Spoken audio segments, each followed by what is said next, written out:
Ela existia em um mundo de ecos e sombras, um universo contido nos limites de um apartamento pequeno e úmido, onde o amor era o único luxo e a resiliência, o pão de cada dia. Mariana, aos 26 anos, movia-se com a precisão silenciosa de quem aprendeu a não desperdiçar um único gesto, um único centavo, um único pingo de esperança. Sua vida era uma dança delicada entre o cansaço que lhe pesava os ombros e a força que brotava do sorriso de seu filho, Lucas, a luz que teimava em afugentar a escuridão. Se a força de Mariana e o amor dela pelo pequeno Lucas já tocaram seu coração neste começo de história, deixe o seu gostei para mostrar todo o seu apoio a essa mãe guerreira. Aproveita e se inscreve aqui no Histórias que Prendem Você, para não perder nenhuma reviravolta na jornada de Mariana por justiça. Sai, que tal deixar seu nome nos comentários? Quem sabe você não recebe uma saudação especial em uma próxima história. Nosso objetivo é compartilhar narrativas que nos lembram da nossa força interior e provam que o amor de uma mãe pode sim mover o mundo. A rotina de Mariana era um relógio implacável ditado pela necessidade. O alarme do celular, com seu som estridente e barato, soava às 4:30 da manhã, rasgando o silêncio e o breu do quarto. O frio do chão de cerâmica era o primeiro choque, um lembrete diário da realidade que a esperava lá fora. Na ponta dos pés, para não acordar o pequeno anjo adormecido no colchão ao lado de sua cama, ela se vestia no escuro. As roupas eram simples, gastas pelo uso, mas sempre limpas, um reflexo da dignidade que ela se recusava a abandonar. Enquanto o café fraco coava, impregnando o ar com seu aroma amargo, Mariana preparava a pequena mochila de Lucas, uma troca de roupa, um suco de caixinha e as bolachas que ele tanto amava.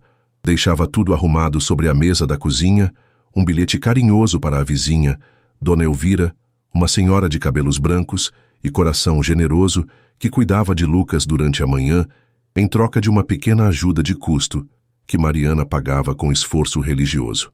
O trajeto até o trabalho era uma jornada por si só. 2 linhas de ônibus lotados, onde ela se espremia entre corpos anônimos, cada um imerso em seu próprio mundo de preocupações. Mariana olhava pela janela embaçada e via a cidade despertar, as luzes dos prédios se acendendo como estrelas distantes em uma galáxia inalcançável. Eram mundos que não se tocavam. O seu era o do serviço, da mão de obra, da invisibilidade. Ela era faxineira em um imponente prédio comercial no centro da cidade, um monólito de vidro e aço que abrigava escritórios de advocacia, consultorias financeiras e empresas de tecnologia. Ali, naquele ambiente asséptico e silencioso, Mariana se tornava quase uma aparição. Sua presença era notada apenas pela ausência de sujeira no dia seguinte. Ela lustrava o mármore frio do hall de entrada, um chão que valia mais do que tudo que ela possuía. Aspirava os tapetes macios de salas de reunião, onde decisões de milhões de reais eram tomadas. Limpava as mesas de mogno, onde homens e mulheres de ternos caros assinavam contratos que poderiam mudar o destino de centenas de pessoas. Para eles, ela não tinha rosto nem nome. Era apenas a moça da limpeza. Mariana não se importava. Havia uma espécie de paz naquela invisibilidade. Permitia que sua mente vagasse, que fizesse contas, que planejasse o cardápio da semana com o pouco dinheiro que teria. Que, acima de tudo, permitia que ela pensasse em Lucas. Cada metro quadrado que limpava, cada cesto de lixo que esvaziava, era por ele. Para garantir que ele tivesse o que comer, o que vestir e, o mais importante, que ele nunca sentisse o peso esmagador daquele mundo nas suas pequenas costas. O sol já ia alto quando ela terminava seu turno. O caminho de volta era o avesso da ida. A cidade agora fervilhava, caótica e barulhenta. Mas para Mariana, o coração já batia em outro ritmo, o da antecipação. A melhor parte de seu dia estava prestes a começar. Ao girar a chave na porta de casa, o cansaço parecia se dissolver. Mamãe, agudo e feliz, era o som que a recebia, seguido por bracinhos que se enroscavam em suas pernas. Lucas corria em sua direção, os olhos castanhos brilhando com uma pureza que restaurava a alma de Mariana. Ela o erguia no colo, afundando o rosto em seus cabelos cheirosos e, por um instante, O mundo se resumia àquele abraço. Todo o esforço, toda a humilhação silenciosa, tudo valia a pena naquele momento. A tarde era deles. Brincavam no chão da sala com carrinhos improvisados de caixas de fósforo. Liam livrinhos de histórias com figuras coloridas que ela comprava em sebos por alguns trocados.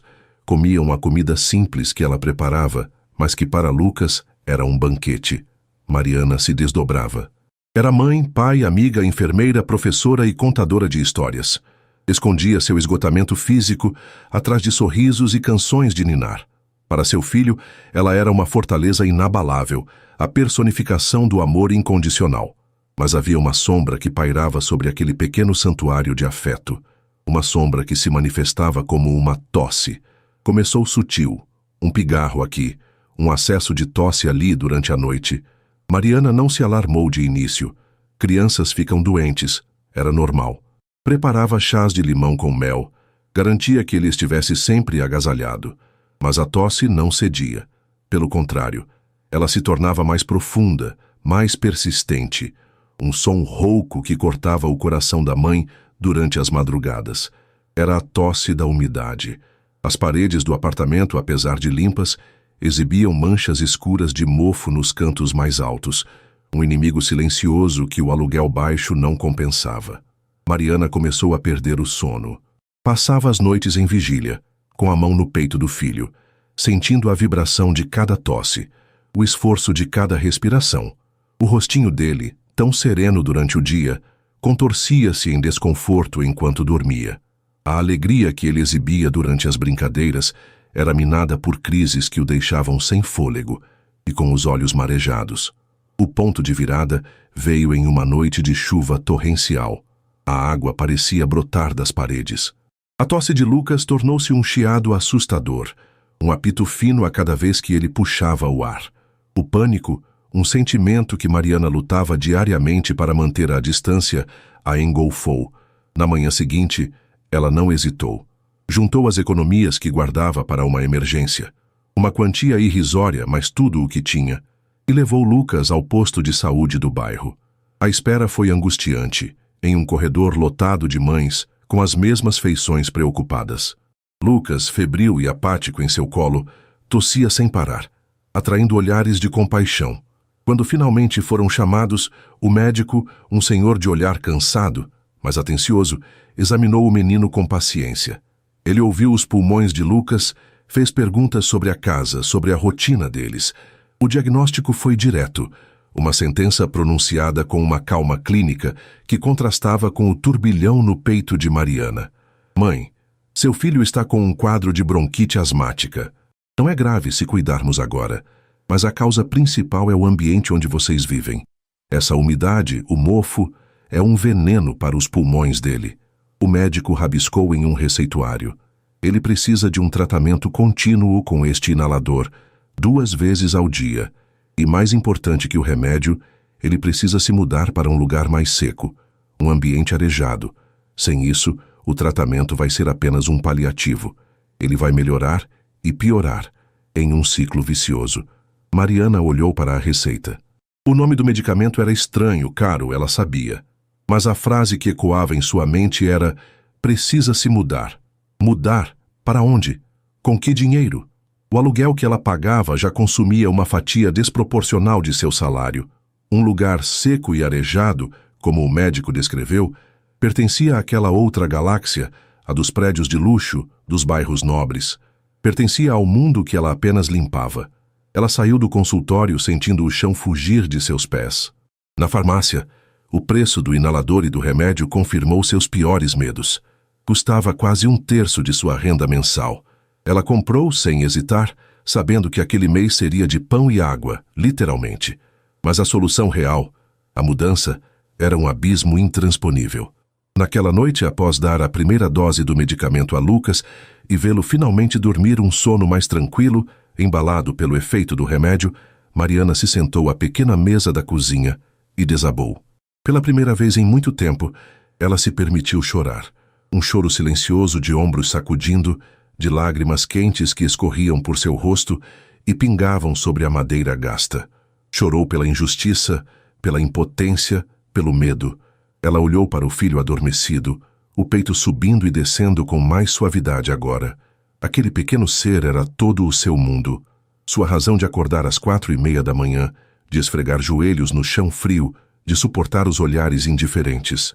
Que agora aquele mundo estava ameaçado. A saúde dele, seu bem-estar estava em jogo. Foi então, no fundo do poço do desespero, que um nome emergiu das profundezas de sua memória. Um nome que ela havia enterrado sob camadas de dor, orgulho e mágoa. Theo. 4 anos. Fazia 4 anos que ela não pronunciava aquele nome em voz alta.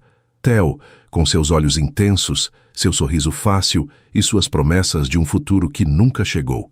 Ele era uma lembrança de outra vida, de uma Mariana mais jovem, mais ingênua, que acreditou em um romance de verão que terminou com o outono de sua solidão. Quando ela descobriu a gravidez, ele já havia sumido. O telefone, desconectado. O endereço do apartamento alugado onde se encontravam vazio. Ele desapareceu como fumaça, deixando para trás apenas a consequência viva do amor deles. Mariana nunca o procurou. Seu orgulho era uma muralha.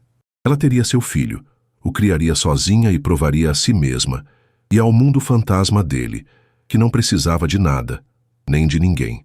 E ela conseguiu. Com unhas e dentes, ela construiu uma vida para Lucas. Uma vida pobre, sim, mas rica em amor e dignidade. Pedir ajuda a Theo seria admitir sua derrota, seria se humilhar diante do homem que a descartara como se ela não fosse nada.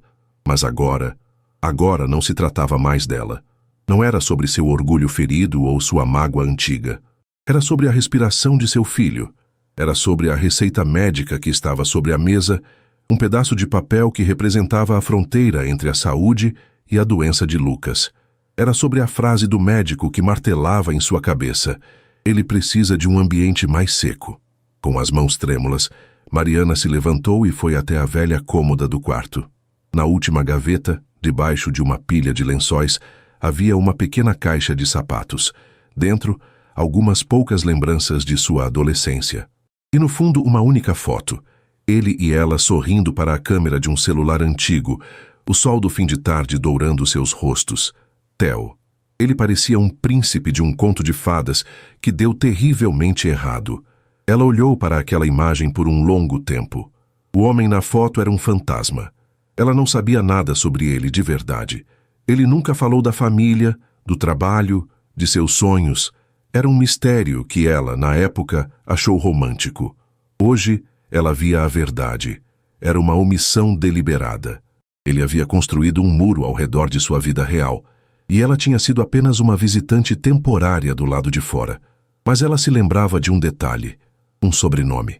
Um sobrenome incomum, que ele mencionara uma única vez, quase por acidente, ao falar de algo relacionado a negócios. Fortaleza. Era isso. Theo Fortaleza. Naquela noite a decisão foi tomada. Não foi uma escolha, foi uma rendição. Mariana rendia seu orgulho no altar do amor maternal. Ela engoliria a dor, a humilhação, o passado.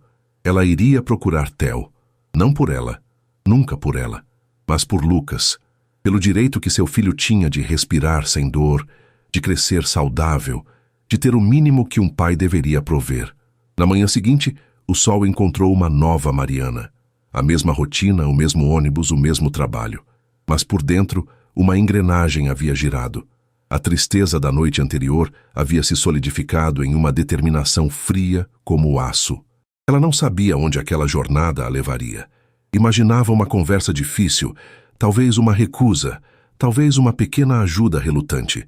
Mal sabia ela que não estava apenas a caminho de um confronto com o passado, mas prestes a descobrir que o pai de seu filho, o homem que ela procuraria para pedir o básico para alimentar e curar sua criança, poderia, na verdade, comprar o mundo inteiro, e que aquele mundo estava prestes a colidir com o seu da forma mais brutal e inesperada possível. O sacrifício de mãe estava feito. A jornada da leoa estava apenas começando. A decisão, uma vez tomada na quietude desesperada da madrugada, tornou-se uma força motriz. Mariana sabia o nome. Theo Fortaleza. Um nome que por 4 anos fora um fantasma sussurrado apenas em seus pensamentos mais recônditos. Agora era sua única pista, sua única e frágil ponte para a salvação de Lucas. Mas como encontrar um fantasma em uma cidade de milhões? Sua primeira parada, no dia seguinte ao seu trabalho, não foi em casa, mas em uma lan house abafada e escura, a poucos quarteirões de seu ponto de ônibus. O lugar cheirava a poeira e a eletricidade estática. Para Mariana, que contava cada moeda, pagar por 1 hora de internet era um luxo, um investimento feito com o dinheiro que deveria ter sido para o pão de amanhã. Sentou-se diante de um monitor antigo, as mãos acostumadas à aspereza dos produtos de limpeza, sentindo-se estranha sobre o teclado liso. Com o coração martelando contra as costelas, ela digitou o nome na barra de pesquisa, Theo Fortaleza, e apertou Enter. O que se seguiu foi uma avalanche. A tela piscou e se encheu de informações que fizeram o ar faltar nos pulmões de Mariana. Não havia mas dezenas de resultados. Artigos em colunas sociais, notícias do mundo dos negócios, fotos de eventos de gala. O rosto que a encarou de volta não era o do jovem de sorriso fácil da sua memória. Era um homem de 34 anos, com um maxilar mais duro, um olhar mais frio e um terno que ela podia adivinhar custava mais do que ela ganhava em 1 ano. As fotos o mostravam ao lado de políticos, de artistas famosos, de empresários cujos rostos ela via nos jornais. E então ela viu o nome da empresa, repetido várias e várias vezes, como um mantra de poder. Fortaleza Corp. O sobrenome não era apenas um sobrenome, era uma marca, um império. Mariana clicou no site da corporação. Uma página elegante e minimalista se abriu, exibindo projetos arquitetônicos audaciosos, arranha-céus que redesenhavam o horizonte da cidade e condomínios de luxo que pareciam pertencer a outro planeta. A Fortaleza Corp era uma das maiores construtoras e incorporadoras do país. E no organograma, em uma posição de destaque, lá estava ele, Teodoro Fortaleza, diretor de operações. Um frio percorreu a espinha de Mariana, um frio que nada tinha a ver com o ar-condicionado barulhento da lan house. O Theo que ela conheceu, o rapaz que a encontrava em um apartamento alugado simples e que falava vagamente sobre ajudar nos negócios da família, era uma fachada, uma mentira cuidadosamente construída para ocultar a magnitude de quem ele realmente era. Ele não estava ajudando nos negócios. Ele era um dos pilares de um império. Mariana sentiu uma onda de náusea. A lembrança de suas conversas, de sua ingenuidade, agora a queimava como uma vergonha. Ela havia se entregado a um homem que a via como uma diversão, um segredo insignificante mantido bem longe de seu mundo real. E, no entanto, a imagem de Lucas, tossindo em seu sono, sobrepôs-se à humilhação. A raiva e a dor teriam que esperar. A necessidade de seu filho era mais urgente. Ela anotou o endereço da sede da Fortaleza Corp em um pedaço de papel amassado que tirou da bolsa. O endereço era no coração financeiro da cidade, no topo de um dos prédios mais altos e icônicos, um que ela mesma via de longe todos os dias, da janela do ônibus, sem nunca imaginar a conexão que ele tinha com sua vida. 2 dias depois, com a alma em uma mão e a coragem na outra, ela se pôs a caminho. Vestiu a sua melhor roupa, uma calça jeans escura sem rasgos e uma blusa de algodão simples, mas bem passada. Prendeu os cabelos em um coque arrumado. Queria parecer digna, não uma pedinte. Queria, tolamente, encontrar um mínimo de respeito em seus olhos. Parada do outro lado da avenida, Mariana precisou de um momento para criar coragem de atravessar. O prédio da Fortaleza Corp não era apenas um edifício. Era uma declaração. Um monólito de vidro, fumê e aço escovado que se erguia para os céus, perfurando as nuvens e refletindo uma versão fria e distorcida da cidade abaixo. Parecia sugar a luz do sol, em vez de refleti-la. Pessoas entravam e saíam por suas portas giratórias com uma pressa importante, homens e mulheres que pareciam moldados pelo mesmo material elegante e impessoal do prédio. Respirando fundo, Mariana atravessou a rua e empurrou a pesada porta de vidro. O choque foi imediato. O calor úmido e barulhento da cidade foi substituído por um silêncio climatizado, um frio polar que arrepiou a pele de seus braços. O lobby era cavernoso, um santuário ao poder e ao dinheiro. O chão de mármore negro polido brilhava como um espelho, refletindo o teto altíssimo e as esculturas de metal abstratas. O único som era o clique suave de sapatos caros no chão e o zumbido quase inaudível do sistema de ventilação. 2 seguranças de terno com fones de ouvido discretos a observaram se aproximar. Seus olhares não eram hostis, mas avaliadores, passando por suas roupas simples e sua bolsa gasta em uma fração de segundo, catalogando-a instantaneamente como alguém que não pertencia àquele lugar. Mariana sentiu um calor subir pelo seu pescoço, manteve a cabeça erguida e caminhou em direção ao balcão da recepção, uma longa e imponente bancada de pedra branca que parecia um altar. Atrás dele, sentada em uma cadeira de couro que mais parecia um trono, estava a primeira muralha, uma mulher na casa dos 40 anos, com um cabelo loiro impecavelmente penteado, óculos de grife e um sorriso que não alcançava os olhos. Seu crachá dizia: Beatrice, chefe de recepção. Bom dia, disse Mariana, a voz saindo mais baixa do que pretendia. Beatrice ergueu os olhos de sua tela de computador, um olhar lento e deliberado. Bom dia. Pois não? A pergunta era educada, mas o tom era de quem espanta um inseto. Eu gostaria de falar com o senhor Teodoro Fortaleza. A sobrancelha de Beatrice arqueou-se minimamente, um movimento quase imperceptível, mas carregado de significado. A senhora tem hora marcada? Não, eu não tenho. É um assunto pessoal.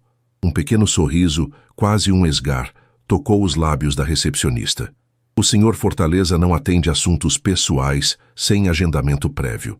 Qual a natureza do seu assunto? Mariana engoliu em seco. O que ela poderia dizer?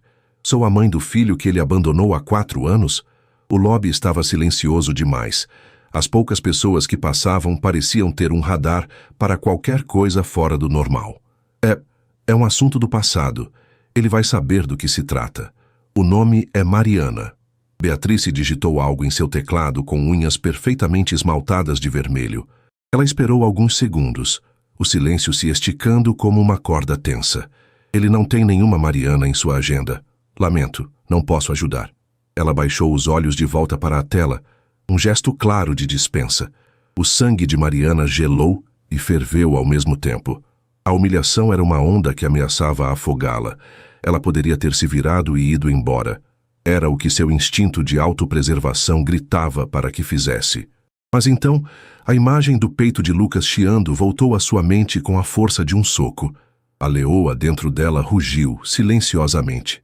Por favor, insistiu Mariana, a voz um pouco mais firme agora. É muito importante. É sobre uma coisa que ele deixou para trás há 4 anos. Ela usou a frase de propósito, esperando que a ambiguidade fosse suficiente. Beatrice suspirou, um som de puro enfado. A insistência daquela mulherzinha era uma pedra em seu sapato perfeitamente lustrado. Talvez fosse uma antiga funcionária com uma reclamação trabalhista, ou algo do tipo. Seria mais fácil se livrar dela seguindo o protocolo. Um momento.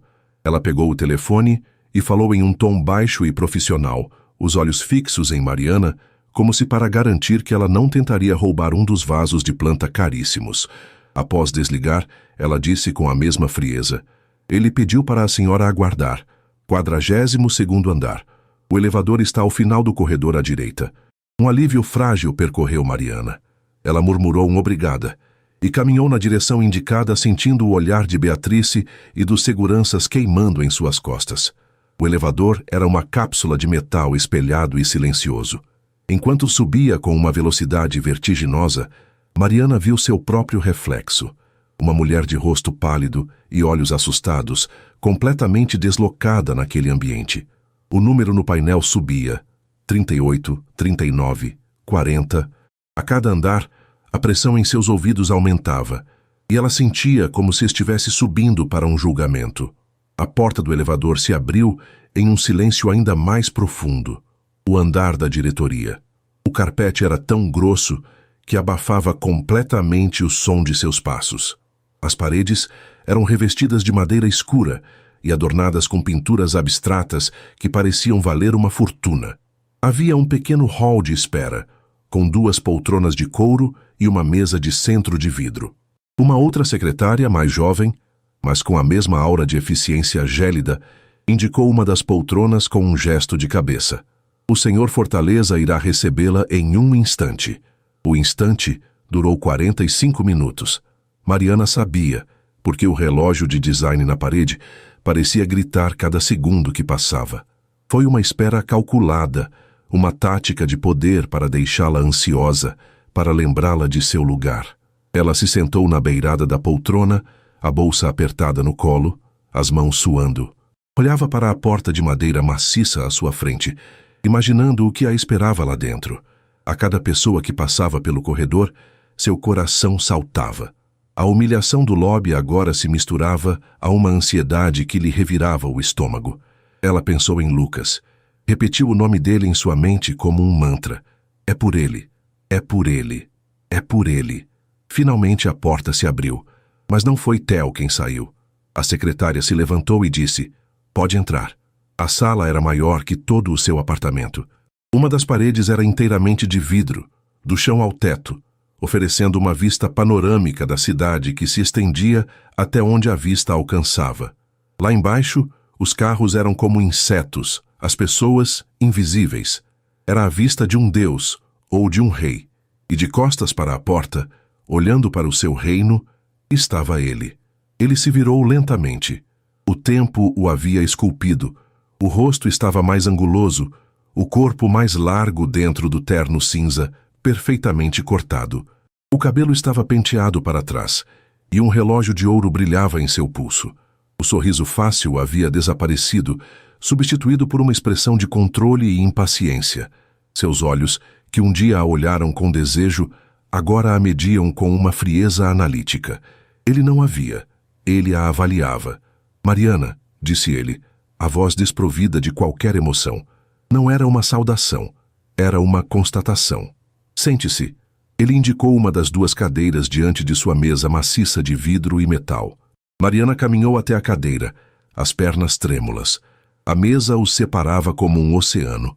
Ela se sentou, mas ele permaneceu em pé, uma postura de domínio. "O que você quer?" ele perguntou direto, pulando qualquer preâmbulo. A brutalidade da pergunta a desarmou. "Theo, eu..." "Faz muito tempo." Ele a cortou. 4 anos. Eu imaginei que nunca mais haveria.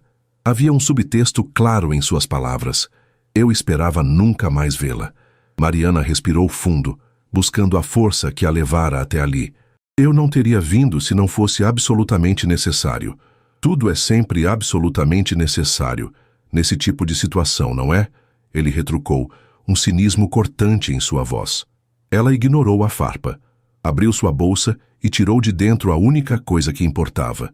Não era uma foto antiga deles, mas uma recente, tirada com o celular emprestado de Dona Elvira. Uma foto de Lucas, sentado no chão da sala, sorrindo um sorriso banguela e genuíno, os olhos castanhos idênticos aos do homem à sua frente. Ela estendeu a foto sobre a mesa. "Este é Lucas. Ele tem 3 anos. Ele é seu filho, Theo." Theo olhou para a fotografia. Seu rosto não se alterou. Ele não demonstrou surpresa, nem alegria, nem curiosidade. Apenas um lampejo de irritação em seu olhar. Ele olhou para a imagem do menino como quem olha para um erro de cálculo em uma planilha, uma complicação inesperada em um projeto. Ele empurrou a foto de volta para o lado dela da mesa com a ponta de um dedo. "Entendo", ele disse, o tom de voz gélido. "É uma situação delicada."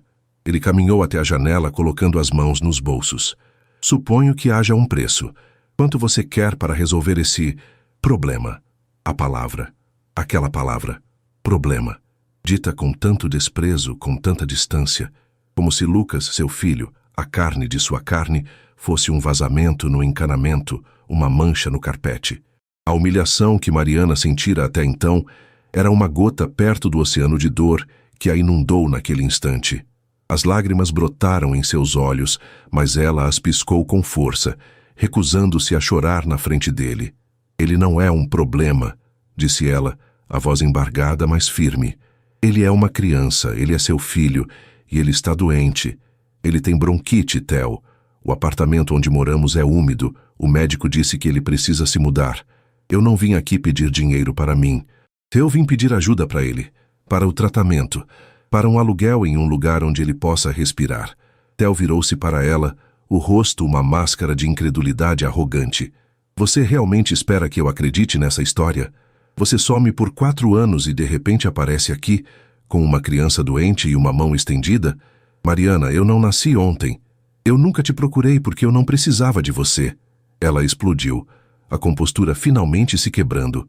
Eu trabalhei, eu criei nosso filho sozinha com dignidade. Mas agora a saúde dele está em risco. Você não entende?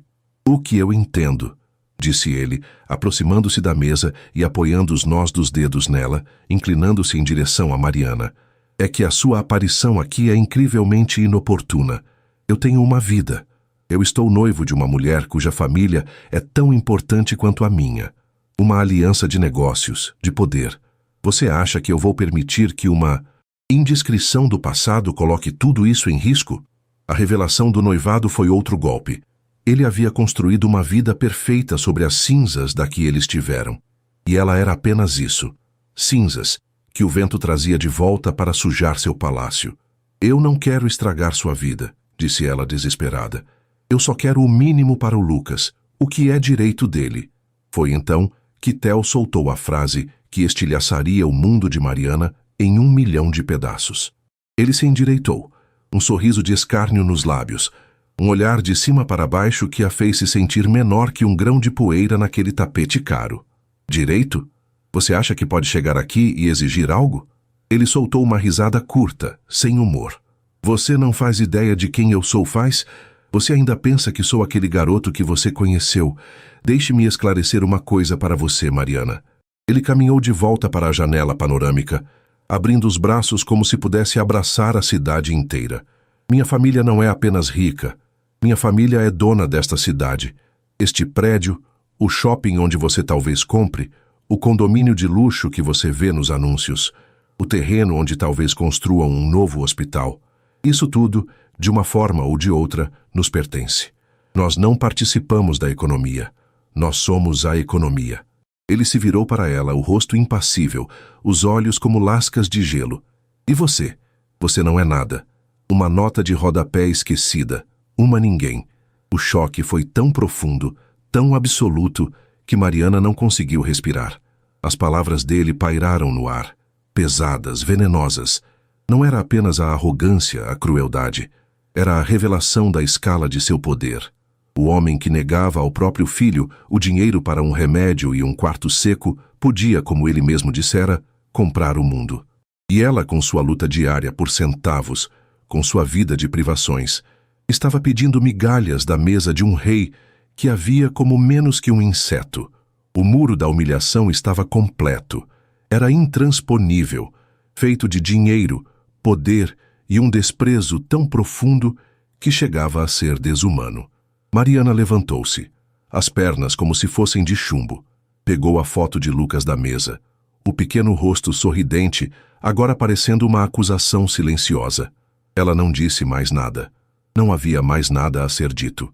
Deu as costas para ele e para sua vista do topo do mundo e saiu da sala. Passou pela secretária, que lhe lançou um olhar de triunfo discreto. Desceu no elevador silencioso, que agora parecia uma jaula a despencar. Atravessou o lobby gelado, passando pelos seguranças, e empurrou a porta para o calor e o barulho da rua. A luz do sol a cegou por um instante. O mundo lá fora continuava o mesmo, mas para Mariana, tudo havia mudado. A humilhação era uma ferida aberta, sangrando em sua alma. Mas por baixo da dor, algo mais começava a queimar. Uma brasa minúscula e perigosa. A tristeza estava se calcinando, se transformando em outra coisa, em raiva, em uma resolução fria e cortante. Ele a chamara de nada. Ele dissera que ela não era ninguém. Ele estava enganado. Ela era Mariana, e mais importante, ela era a mãe de Lucas. E o rei, em sua torre de marfim, acabara de declarar guerra à única pessoa que tinha o poder de derrubar seu castelo. Ele só ainda não sabia disso. A porta do arranha-céu se fechou atrás de Mariana, mas não a selou do lado de fora. Pelo contrário, ela a libertou. O choque da humilhação, tão agudo e paralisante momentos antes, começou a sofrer uma estranha alquimia sob o sol forte da cidade. A dor não desapareceu, mas se cristalizou. Transformou-se de uma fragilidade que a fazia chorar em uma dureza que lhe enrijeceu a espinha. Ela começou a andar. Não para casa, não para um lugar seguro, apenas para a frente.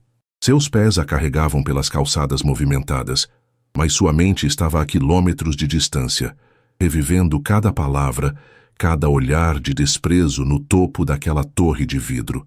Você não é nada. A frase ecoava, mas seu efeito mudava a cada repetição. O que fora concebido como um golpe final, uma aniquilação de sua identidade, tornou-se, ironicamente, um grito de guerra. Nada, pensou ela, o maxilar travado. Eu dei à luz o filho dele. Eu o alimentei, o confortei em noites de febre. Ensinei suas primeiras palavras. Eu sou o mundo inteiro daquele menino. E isso não é nada. Isso é tudo. Pela primeira vez, ela olhou para a cidade ao seu redor não como uma formiga assustada, mas como uma estrategista em território inimigo. Viu o nome Fortaleza em uma placa de bronze em um prédio em construção. Viu o logotipo da corporação em um outdoor anunciando um novo empreendimento residencial de luxo. O império dele, que antes era invisível para ela, agora estava em toda parte. Uma teia de poder e influência que sufocava a cidade. E no centro dessa teia estava o homem que chamara seu filho de problema.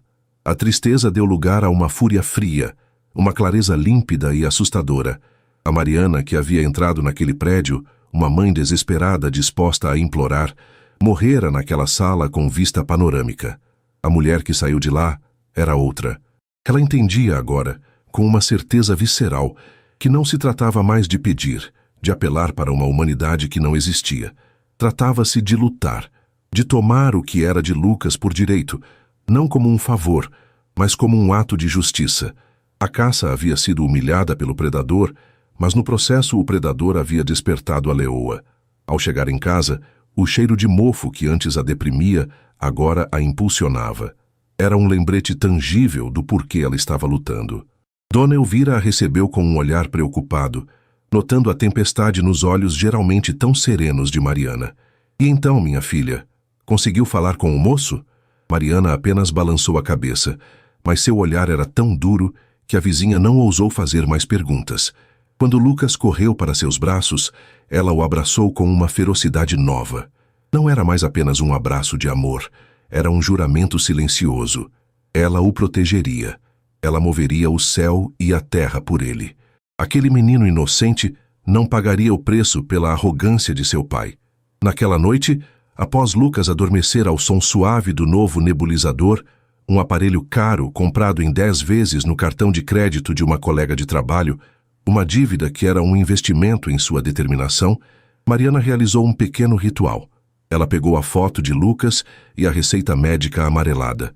Não as guardou de volta na caixa de sapatos, o cemitério de suas memórias. Em vez disso, colocou os 2 itens lado a lado em sua gaveta de cabeceira. Eles não eram mais lembranças de sua fraqueza, de sua necessidade. Eram suas armas, seu amuleto, a prova de seu amor e a prova do crime de negligência dele. Toda vez que a dúvida ou o medo tentassem se aproximar, ela olharia para eles e se lembraria de sua missão. O passo seguinte era óbvio. Ela não podia lutar essa guerra sozinha. Precisava de um aliado, alguém que conhecesse as regras da selva de pedra. No dia seguinte, ela perguntou a Dona Elvira, cuja sabedoria vinha de uma vida inteira, observando as batalhas e as dores do bairro. Um advogado, minha filha? Conheço um, Dr. Arnaldo. O escritório dele fica em cima da padaria, perto da praça. Não é desses chiques que aparecem na televisão, não. É um homem direito. Já ajudou muita gente aqui. Gente que não tinha nem o de comer. Ele tem um bom coração. O escritório do Dr. Arnaldo era o antônimo perfeito da sala de Theo. Era um cômodo pequeno, abarrotado de estantes que gemiam sob o peso de livros jurídicos antigos. O ar cheirava a papel, café forte e a uma honestidade que parecia ter se acumulado ao longo de décadas. Atrás de uma mesa de madeira escura, coberta por pilhas de processos amarrados com barbante, estava um homem de seus 60 e poucos anos.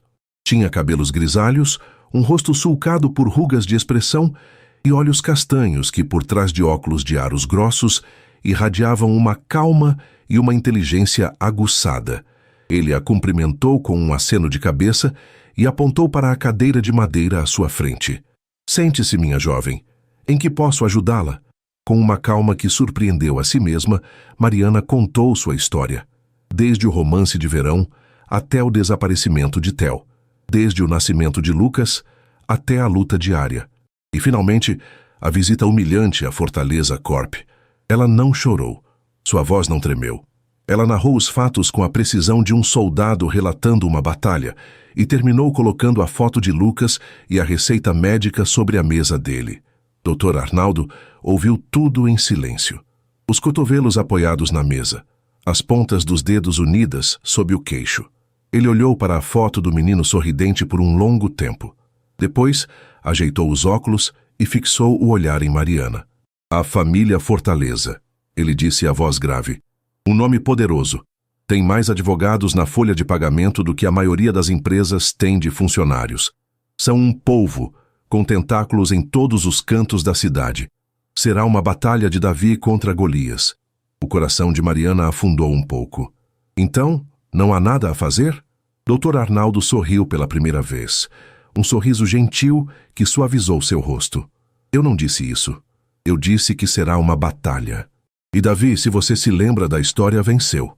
Ele se inclinou para a frente, o tom agora mais enérgico. Minha filha, a lei pode ser lenta, e às vezes pode ser dobrada pelos ricos, mas em sua essência, em casos como o seu, ela é clara. O direito de uma criança ao reconhecimento e ao sustento é sagrado. A lei não se importa se o pai mora em um palácio ou em uma cabana. Pai é pai, e ele tem deveres. Aquelas palavras foram como um bálsamo para a alma ferida de Mariana. Era a primeira vez que alguém, além dela mesma, validava sua luta.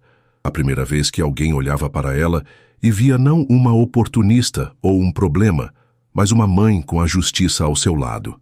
O primeiro passo, continuou o advogado, é o mais importante. Precisamos de prova irrefutável. Vamos entrar com uma ação de investigação de paternidade e pedir um exame de DNA.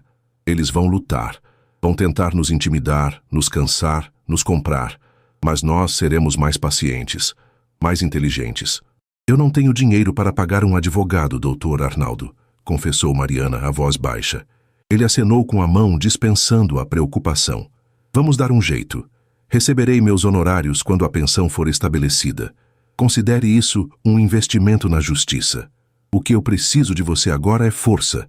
Eles vão tentar desmoralizá-la, pintar você como uma golpista. Você precisa ser uma rocha. Eu serei, disse Mariana, e em seus olhos havia uma chama que o velho advogado reconheceu. Era a chama da convicção inabalável. Mariana saiu do escritório do Dr. Arnaldo, sentindo-se mais alta. Ela não estava mais sozinha. Tinha um plano, tinha um aliado e tinha um propósito que a consumia por inteiro. Sua transformação tornou-se visível em sua rotina. Ela não abandonou seu trabalho de faxineira. Precisava do dinheiro mais do que nunca. Mas sua postura mudou. Ela não andava mais de cabeça baixa. Seus ombros estavam retos. O olhar, antes fugidio, agora era direto. Ela limpava os escritórios daquele prédio comercial, com a mesma eficiência de sempre. Mas agora observava. Observava os executivos, seus trejeitos, sua linguagem de poder. Ela estava em território inimigo, mas agora se sentia como uma batedora, uma espiã reunindo informações sobre um mundo que ela precisava entender para poder enfrentar. As idas à Lan House também mudaram. Dr. Arnaldo lhe dava cópias de artigos e explicações sobre a lei, e ela os lia com avidez. Em vez de procurar apenas por notícias sociais sobre Theo, ela pesquisava termos legais. Direito de família, pensão alimentícia retroativa, dano moral por abandono afetivo. Ela devorava cada informação, cada precedente, cada história de mulheres que haviam passado por situações semelhantes. O medo, nascido da ignorância, estava sendo substituído pela confiança, nascida do conhecimento. Sua jornada não era mais movida apenas pelo instinto, agora era guiada pela estratégia. Cada passo era calculado. O primeiro movimento oficial foi o envio da notificação judicial para Teodoro Fortaleza em seu endereço comercial.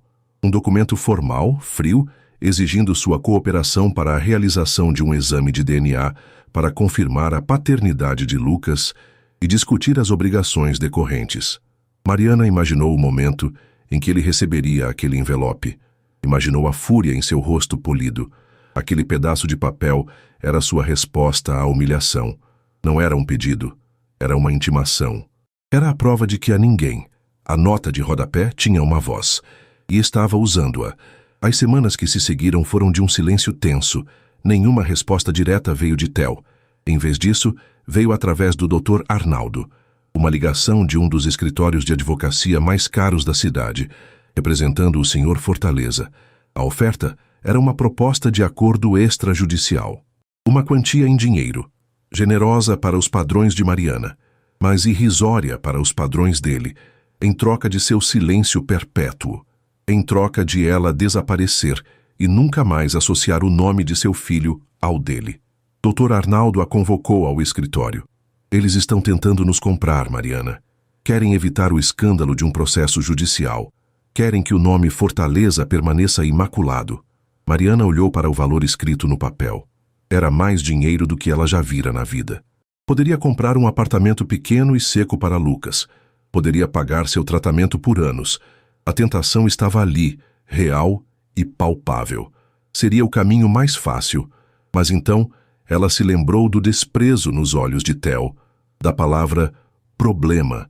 Aceitar o dinheiro seria validar a visão dele, seria colocar um preço em seu filho, seria vender sua dignidade.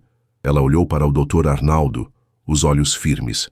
Diga a eles, doutor, que a dignidade do meu filho não está à venda. Nós nos vemos no tribunal. Naquela noite, em seu apartamento, com o zumbido do nebulizador como música de fundo, Mariana sentiu uma paz que não sentia há muito tempo. A batalha estava apenas começando e seria a mais dura de sua vida. Mas pela primeira vez, ela não tinha medo. Ela olhou para seu reflexo no vidro escuro da janela. Não viu mais a faxineira cansada, a mãe desesperada, a mulher humilhada. Viu uma guerreira, uma leoa que não recuaria até garantir que seu filhote tivesse tudo o que lhe era de direito. Não a fortuna, não o império, mas a justiça, o respeito e um nome. E por isso ela estava disposta a lutar até o fim. Os meses que se seguiram à recusa da oferta de Theo foram uma guerra de atrito. A máquina jurídica da família Fortaleza, vasta e impiedosa, moveu-se com o objetivo claro de esmagar Mariana pela exaustão. Os advogados de Theo usavam todas as táticas de adiamento possíveis, uma chicana jurídica, como o doutor Arnaldo chamava, projetada para sangrar os recursos e a esperança de seus oponentes. Audiências eram canceladas no último minuto, documentos se perdiam em um labirinto de burocracia, e cada pequeno passo à frente era seguido por 2 para trás. Para Mariana, era um teste de resistência. A incerteza pesava sobre ela. Ela continuava sua rotina dupla, limpando os escritórios de dia e cuidando de Lucas à noite, mas agora havia uma terceira jornada, a da batalha legal. As noites eram passadas lendo documentos que Dr. Arnaldo lhe explicava pacientemente. A ansiedade, uma companheira constante. A saúde de Lucas melhorava com o tratamento contínuo, mas a necessidade de um lar adequado era uma ferida aberta, um lembrete diário do que estava em jogo. A leoa estava desperta, mas a selva era mais densa e traiçoeira do que ela imaginara. Foi em uma tarde cinzenta, no escritório empoeirado do Dr. Arnaldo, que a estratégia mudou. O advogado, com um brilho astuto nos olhos, deslizou um recorte de jornal pela mesa. Era um anúncio do evento social mais aguardado do ano, o baile de máscaras da Fundação Fortaleza, um evento de caridade para a elite da cidade, a ser realizado no salão mais suntuoso do Grand Hotel Imperial. Eles se escondem atrás de muros de papel, Mariana, disse Dr. Arnaldo, ajeitando os óculos. Arrastam o processo nos tribunais, onde podem controlar a narrativa. Mas aqui, ele bateu o dedo no anúncio. Aqui eles estão em um palco, estão expostos. A reputação é a única moeda que realmente importa para gente como eles. Mariana entendeu imediatamente. O senhor quer que eu vá? Quero que você leve a verdade até eles, corrigiu ele. Não podemos mais esperar pela justiça lenta dos homens. Às vezes precisamos dar um empurrãozinho. O plano era audacioso, Arriscado. Mariana não seria uma convidada, pagando milhares de reais por um convite. Ela entraria pela porta dos fundos. Dr. Arnaldo, com seus contatos que se estendiam por toda a cidade, descobriu a empresa de catering que serviria o evento. Com uma história bem contada sobre precisar de uma renda extra, Mariana conseguiu uma vaga temporária para a noite do baile. Ela seria uma das garçonetes, invisível, anônima, perfeita. O trunfo final chegou uma semana antes do evento, após uma batalha judicial vencida por Dr. Arnaldo. Theo fora compelido por uma ordem judicial a fornecer material para o exame de DNA. O resultado chegou em um envelope pardo que Mariana abriu com as mãos trêmulas. 97% positivo. A verdade agora tinha um selo oficial. O documento, dobrado com cuidado, tornou-se sua arma definitiva. A noite do baile era um espetáculo de opulência. O salão do Grand Hotel Imperial estava transformado em um jardim de contos de fadas, com lustres de cristal que derramavam uma luz dourada sobre os convidados. Uma orquestra tocava valsas vienenses e o ar borbulhava com o som de risadas e o tinir de taças de champanhe. E todos usavam máscaras. Máscaras venezianas, de plumas, de lantejoulas, de veludo, uma fantasia coletiva onde a elite da cidade podia fingir ser quem não era, sem perceber que já o fazia todos os dias. Mariana, vestida com um uniforme preto simples e uma máscara de serviço, lisa e sem adornos, movia-se entre eles como um fantasma. Sua bandeja de prata refletia rostos que ela só via em revistas. Seu coração batia descontrolado contra o peito, uma mistura de pânico e adrenalina. O documento em seu bolso parecia queimar contra sua pele. Ela servia canapés e sorria um sorriso profissional, enquanto seus olhos varriam o salão, procurando seus alvos. E então, ela os viu. Em uma mesa central, a mais proeminente do salão, estava a família real daquela noite. Theo, mais arrogante do que nunca, usava uma máscara dourada que cobria apenas seus olhos, o sorriso presunçoso perfeitamente visível. Ao seu lado, sua noiva, uma mulher deslumbrante em um vestido de seda vermelha, com uma máscara de prata cravejada de diamantes. E na cabeceira da mesa, o patriarca, Alberto Fortaleza. Um homem de cabelos prateados, postura impecável e uma aura de autoridade inquestionável. Ele não precisava de uma máscara elaborada. A sua de veludo negro era simples, pois seu rosto já era um símbolo de poder. Ele ria de algo que um senador lhe dizia, a personificação da integridade e da filantropia. Mariana sentiu um calafrio. Aquele era o homem cujo mundo ela estava prestes a incendiar. Por um instante, o medo a paralisou. Quem era ela para desafiar deuses como aqueles? Mas então, a imagem de Lucas, seu rostinho pálido, seu peito lutando por ar, projetou-se em sua mente. A leoa sacudiu o medo. Era por ele. A hora chegou quando a orquestra silenciou. Alberto Fortaleza subiu ao pequeno palco, recebido por uma onda de aplausos. Ele se aproximou do microfone e o salão mergulhou em um silêncio respeitoso. Sua voz era grave e ressonante, a voz de um homem acostumado a ser ouvido. Meus amigos, minha família, é com o coração cheio de gratidão que os recebemos esta noite. A Fundação Fortaleza existe por um princípio simples: a retribuição. Acreditamos que o sucesso só tem valor quando compartilhado com a comunidade. Ele falou sobre os hospitais que ajudaram a construir, sobre as bolsas de estudo que financiaram. E então, ele chegou ao ponto que faria o castelo de cartas tremer. Mas nenhuma obra, nenhum edifício, nenhum cheque é mais importante que o nosso legado fundamental. E esse legado é a família, os laços de sangue, os valores que passamos para nossos filhos, a integridade que define nosso nome. A família é a fortaleza de cada um de nós. É a fundação sagrada sobre a qual todo o resto deve ser construído. O salão irrompeu em aplausos. Theo sorria, orgulhoso. Sua noiva o olhava com admiração. Alberto Fortaleza ergueu a mão, agradecendo. Foi nesse momento que Mariana se moveu. Deixando sua bandeja em um aparador, ela caminhou. Não correu, não se esgueirou. Caminhou com uma calma deliberada em direção ao palco. Um segurança perto da escada franziu a testa, dando um passo para interceptá-la. Mas a compostura dela o confundiu. Ela não parecia uma ameaça, parecia uma funcionária com uma mensagem urgente. E essa hesitação de um segundo foi tudo o que Mariana precisou. Ela não subiu ao palco. Parou ao lado dele, perto de um segundo microfone, usado para anúncios. Com a mão firme, ela o ligou. Um suave chiado ecoou pelo salão, chamando a atenção. "Com licença", disse ela. Sua voz, amplificada pelo sistema de som, era clara, calma e cortou o burburinho pós-discurso como uma faca. "Peço desculpas pela interrupção. Meu nome é Mariana dos Santos." Um silêncio confuso se instalou. Quem era aquela mulher? Uma garçonete? O que ela estava fazendo? "Eu gostaria de parabenizar o Sr. Alberto Fortaleza por suas belas palavras", continuou ela, o olhar fixo no patriarca, que a encarava com surpresa e irritação. A importância da família é, de fato, um valor sagrado. Todos os olhos estavam nela. Theo, em sua mesa, congelou. Ele a reconheceu. O sangue drenou de seu rosto, deixando a pele pálida em contraste com a máscara dourada. "É por acreditar nisso que estou aqui esta noite", disse Mariana, sua voz ganhando força.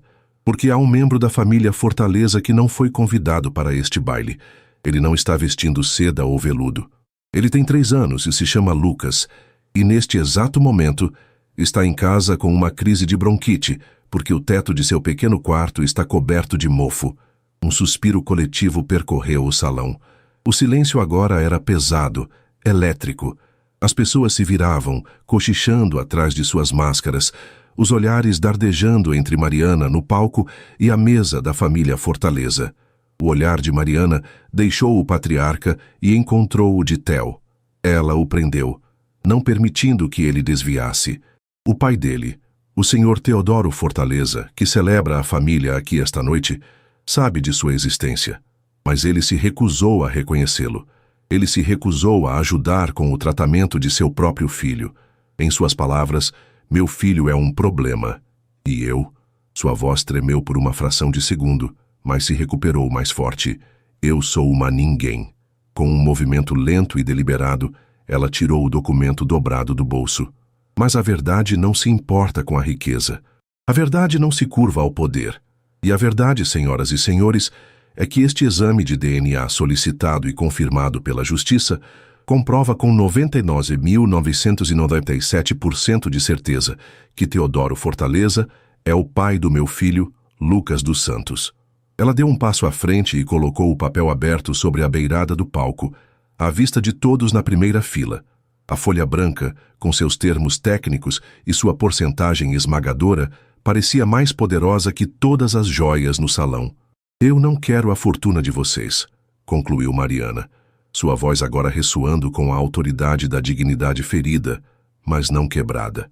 "Eu nunca quis. Eu só queria que um pai assumisse sua responsabilidade mais sagrada, a que o senhor acabou de mencionar em seu discurso, cuidar de sua família." Ela se afastou do microfone. "Boa noite a todos, e me desculpem mais uma vez pela interrupção." O que se seguiu foi o som do colapso.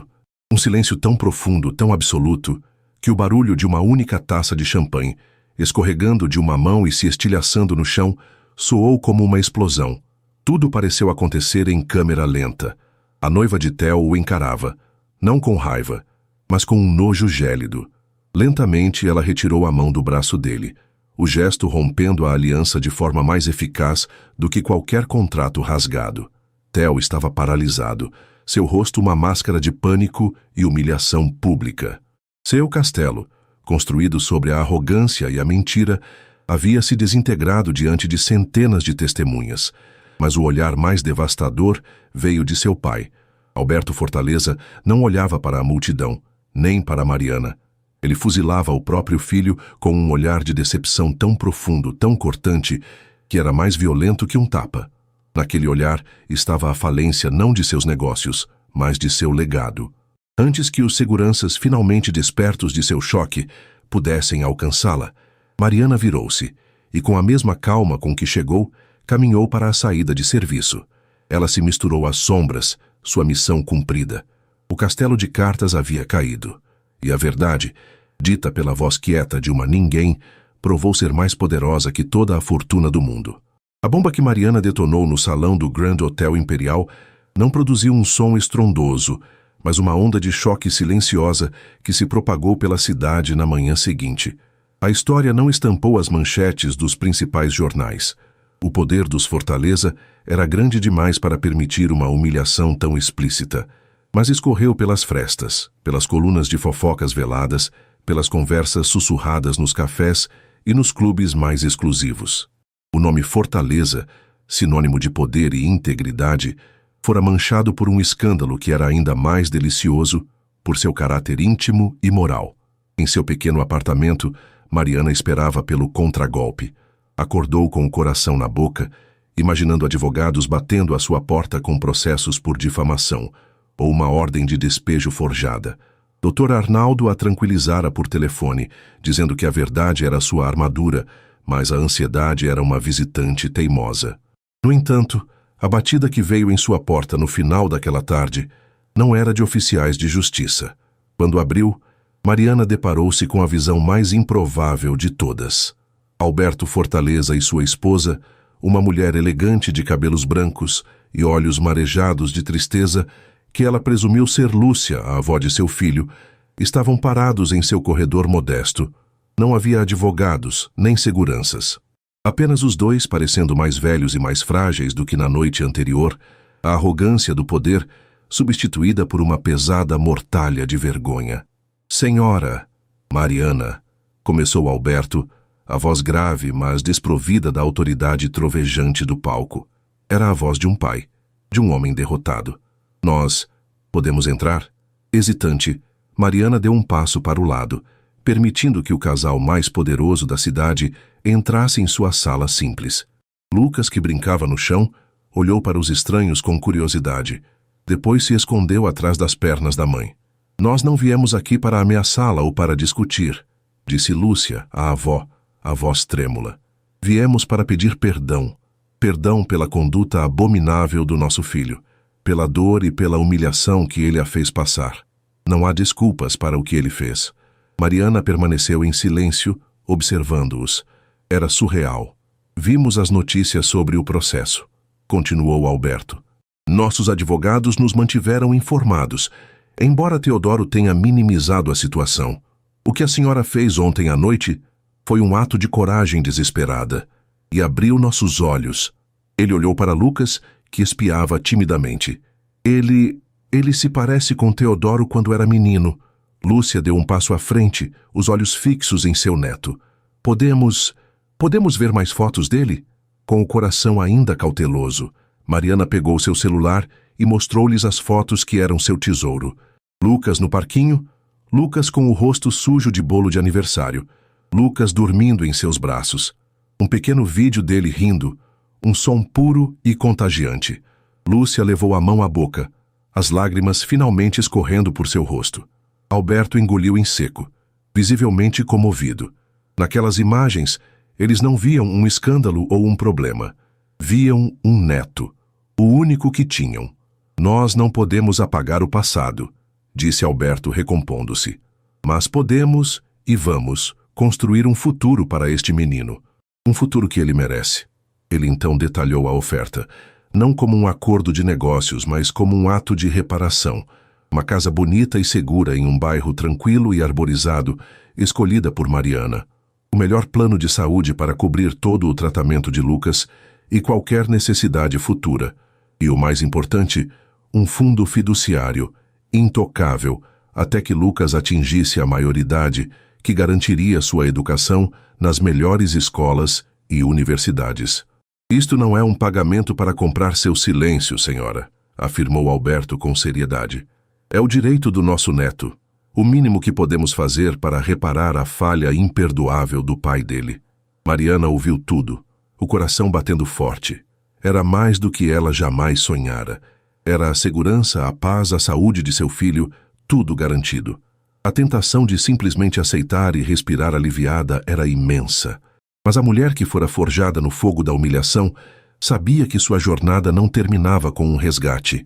Ela olhou para eles, a espinha ereta, a voz calma e firme. Eu fico muito grata pela sua atitude, e eu aceito. Mas eu aceito tudo isso para o meu filho, Lucas, porque, como o senhor disse, é direito dele.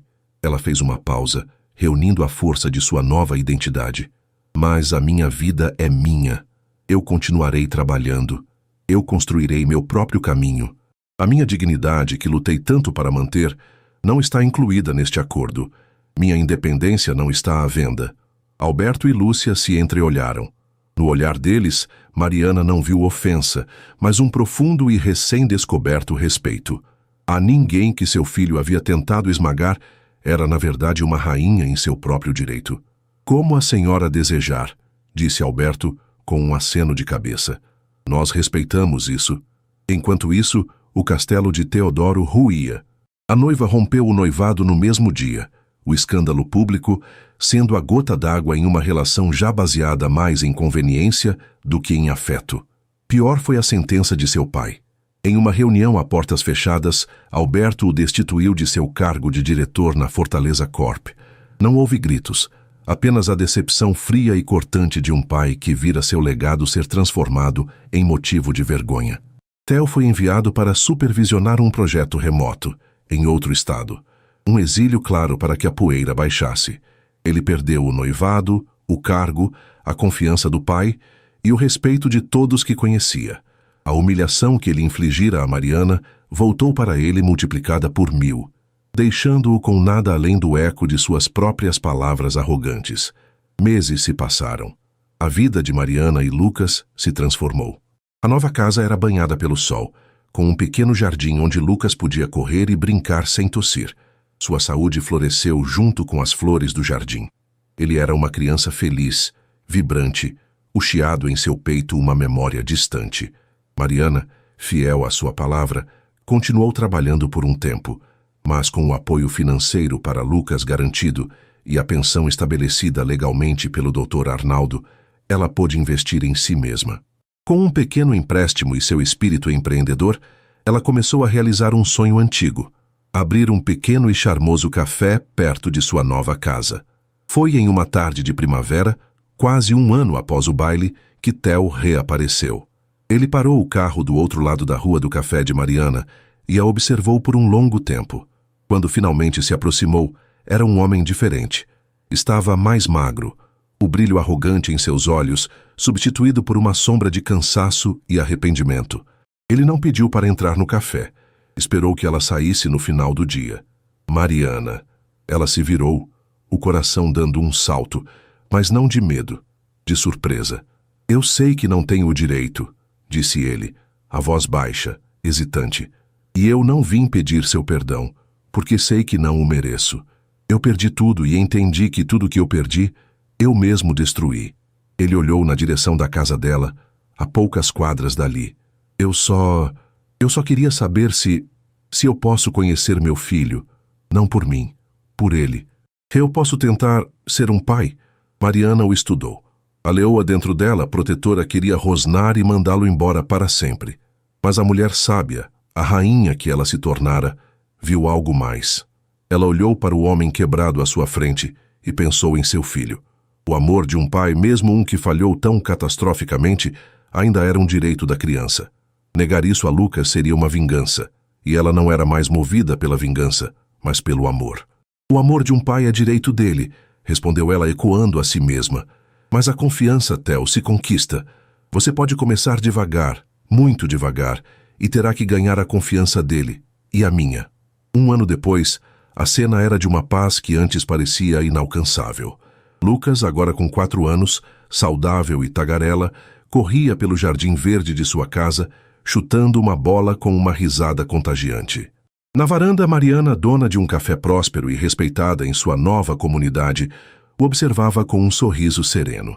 Ela estava em paz, admirada pela mulher que se tornara, feliz não porque um príncipe a salvara, mas porque descobrira e libertara a rainha que sempre existiu dentro de si. Do outro lado do gramado, Theo, desajeitado, mas sincero, tentava ensinar a Lucas como chutar a bola. A relação deles era um broto frágil, regado com paciência e tempo, mas estava crescendo. Mariana o observava sem amargura. A justiça fora feita, mas a maior vitória não foi a queda dele, e sim a sua própria ascensão.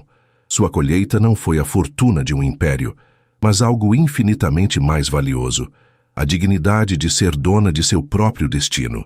E assim, com a merecida colheita da dignidade, termina a história de Mariana. E aí, o que você achou da jornada dela? A força dessa mãe leoa também te inspirou? Se essa história sobre justiça e o poder de uma mãe te prendeu do início ao fim, e você não quer perder nenhuma outra narrativa emocionante como essa, então já sabe. Inscreva-se agora no Histórias que Prendem Você e ative o sininho para não ficar de fora. Seu gostei é muito importante para que o YouTube entenda que vocês amam histórias de superação e ajuda o nosso canal a alcançar mais pessoas. É o nosso aplauso para a força de todas as Marianas. Muito obrigado pela sua companhia. E eu te espero, com certeza, na próxima história.